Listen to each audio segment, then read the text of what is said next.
آج میں آپ حضرات کے سامنے جس موضوع پر لب کشائی کرنے کی جسارت کرنا چاہتا ہوں وہ ہے میرا روڈ میری ذمہ داری۔ سامعین گرامی، اللہ رب العزت نے جس طرح اپنی اطاعت اور اپنے حبیب کی اطاعت کو ہم پر فرض قرار دیا، اسی طرح معاشرے کے اندر وہ لوگ جو بعض مناصب پر فائز ہیں ان کے احکام کو بھی ماننا ہمارے اوپر لازم اور واجب ہے، بشرطے کہ وہ شریعت کے خلاف نہ ہو۔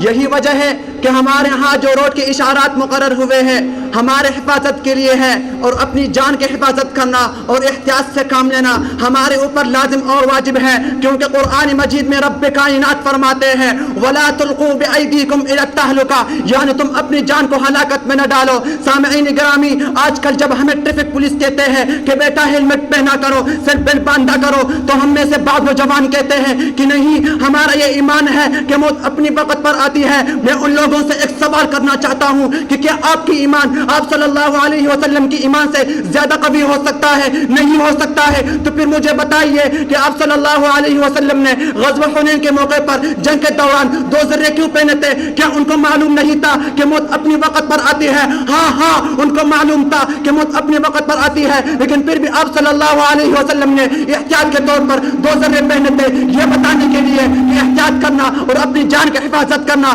ہمارے اوپر لازم اور واجب ہے۔ سامعین گرامی، توجہ فرمائے، ہر چیز میں ایک حد مقرر ہوتی ہے، حقوق اللہ میں بھی اور حقوق العباد میں بھی۔ حقوق اللہ میں یہ اگر ہر چیز میں ایک حد مقرر ہوتی ہے، اگر ہم اس حد کو پار کر لیتے ہیں تو ہم مجرم ہیں۔ تو ہم کیا ہیں؟ ہم مجرم ہیں۔ حقوق اللہ میں اگر ہم فجر کی نماز میں 2 فرض کے بجائے 3 پڑھ لیتے ہیں، 4 پڑھ لیتے ہیں تو ہم مجرم ہیں۔